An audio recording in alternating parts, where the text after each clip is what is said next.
Bonsoir Christophe. Bonsoir, Olivier. Tu as suivi le résultat de l'élection pour la troisième circonscription de l'Aube. Et voilà le papier que tu as rédigé pour les éditions de l'Est éclair et Libération Champagne. Ça s'est joué vraiment à rien. 116 voix d'écart pour qualifier la candidate de la majorité présidentielle. Hein. C'est rien finalement. Ouais, c'est vraiment tout petit comme écart.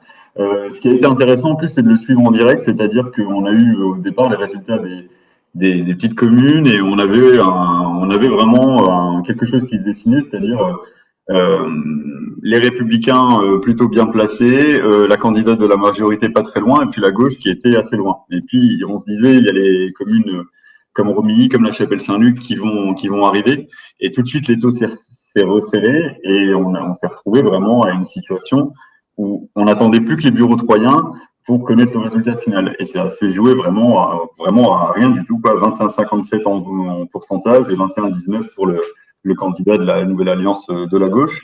Donc c'était vraiment très intéressant à vivre et on n'a pas eu de suspense comme ça sur une élection locale depuis bien longtemps dans le en tout cas.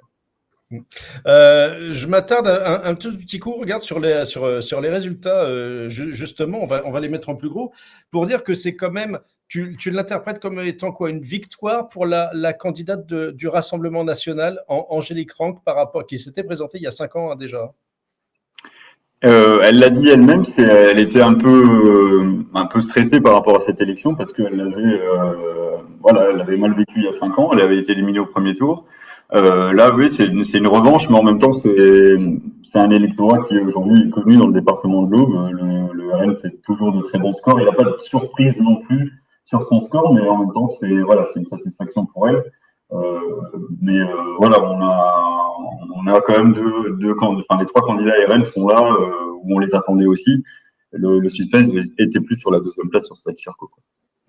Et puis enfin, un petit mot peut-être sur Gatouya, le candidat des Républicains.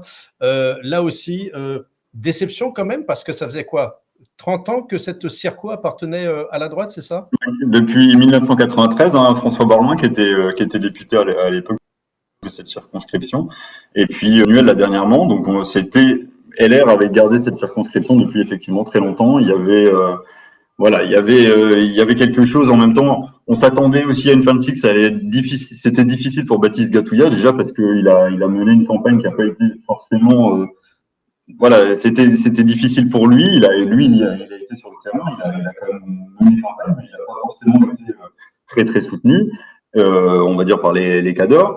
Et là, on a vraiment un score qui est mi-figue mi-raisin parce que finalement, on se dit par rapport au score, en tout cas c'est la défense que les Républicains aujourd'hui, c'est par rapport au score de Valérie Pécresse, il fait un bon score. Après, il fait un score de 15% sur une circonscription qui était à la droite depuis 30 ans. Donc, est-ce qu'on peut appeler ça un bon score? Voilà. Ok, très bien. Merci beaucoup. On te suit pour le deuxième tour la semaine prochaine. Ok? Avec autant de suspense, on espère. Ça marche. Un grand merci, en tout cas, Christophe. Ciao. Salut.